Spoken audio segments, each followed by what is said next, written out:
Hey, my name is Mr. Dennis Oob. I teach at University High School in the Academy of Engineering for A.J. Moore.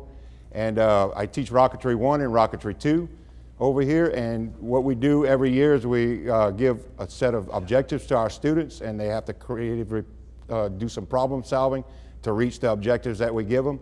And we have 2 levels. The first level, they try to build rockets that will go up to 1 mile and hit the mile, as close to the mile as possible. And then the seniors are trying to break the sound barrier. They're trying to go transonic, which is exceed Mach 1.0 and stay under a 13,000 foot ceiling. Our curriculum comes from Systems Go out of Fredericksburg, Texas. And usually we either go to Fredericksburg to test our rockets, or this year we're going to Jacksboro, Texas, so we're going north. And it really looks, we got good weather, and the students are prepared and ready to go. So let's hear from them now. My name is Ivan. This is, well, we call ourselves Team A, and this is our rocket.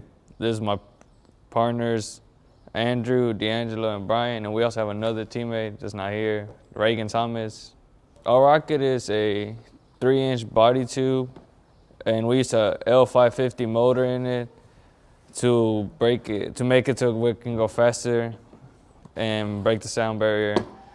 And to do that, we put 3 fins to maximize efficiency on it, because if you put 4, it's too much weight and it's too stable, and you don't want it to be overstable. And then we use a chute release inside of the parachute, so it can deploy at 500 feet by itself, and we don't have to worry about that.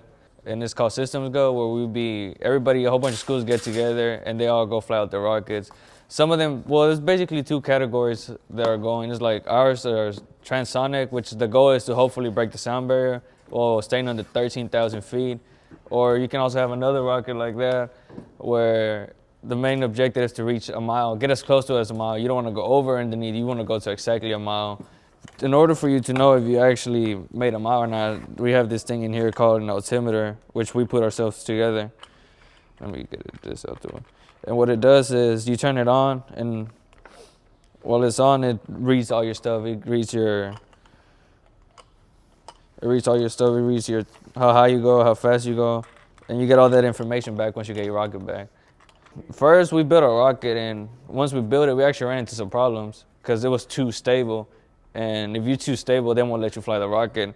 So in order for us to be able to be unstable or stable enough to where we can fly, we had to chop some of the fin off. That's why there's a little bit missing up there, because it used to be just straight. And then we had to cut some of this tube off too at the top to be able to do that. And we actually took some of the stuff out of here too.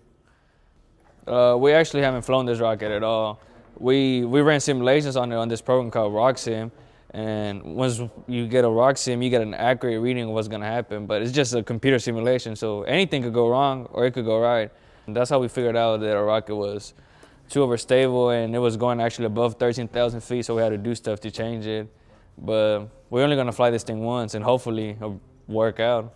You got to stay under a stability margin of 3, so it's not too overstable. And for the engines, you can't use an engine that burns longer than, I believe, 6 seconds, because if it does, then anything can happen in those 6 seconds. It could go straight flying for 8 seconds, 9 seconds, so that's why they try to keep them small. And then for our nose cones, we can't use metal tips in case it comes down ballistic and the parachute doesn't deploy and it comes straight down. But as long as paint jobs, you can use anything. You can be as creative as you want with a paint job, or you can just go naked too. It's really up to you. And the paint does affect it, however. More paint equals more weight, which is something that you have to consider once you're working and simulating on this thing. So when we built a rocket, first we had to design on rocks, and everybody designed their own. Then out of all the ones we designed together as a group, we decided which one was the best, and we ended up choosing Brian's. And once we actually had a rocket picked out, everybody was assigned a job. Like Reagan was in charge of gluing the fins on there and making sure they were straight, because if they're not straight, the rocket will not go straight. And then once we got the fins on there, we had to get somebody to sand all the glue off and make it all smooth out. And that's what Andrew was in charge of. So if there's any imperfections, it's gonna make it harder for it to break the sound barrier, because it's stuff that's holding back and adding more aerodynamics to it.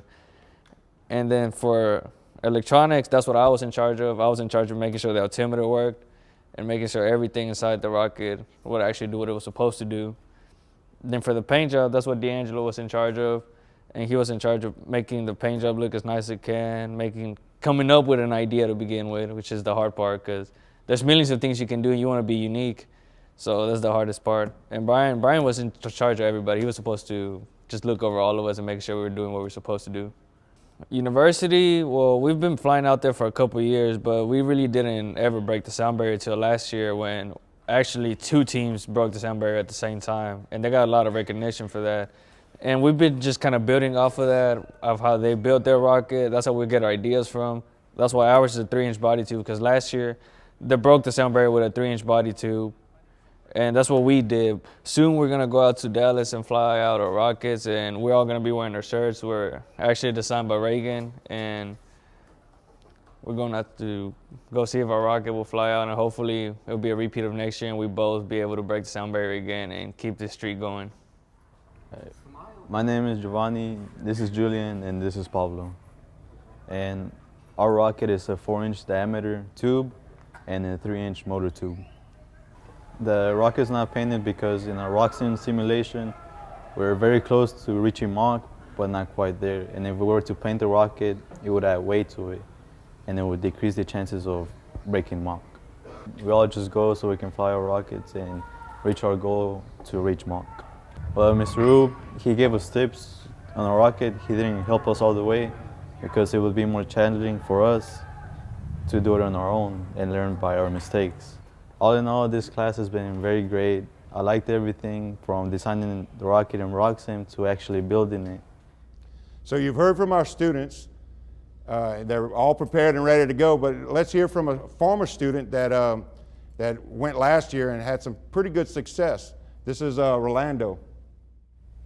All right, so I actually went to the field trip last year, and well, I feel like I was accidentally put in that class, but I chose to take it because I was with some friends, and well, my job wasn't really the hardest since it was just media.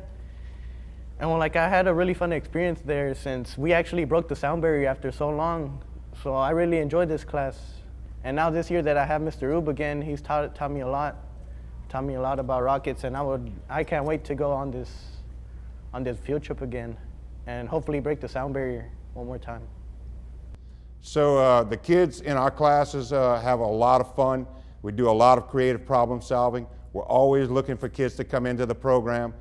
Just sign up for the engineering program at University High School and join us over here. We really be excited to have you. And thank you for watching WISD TV.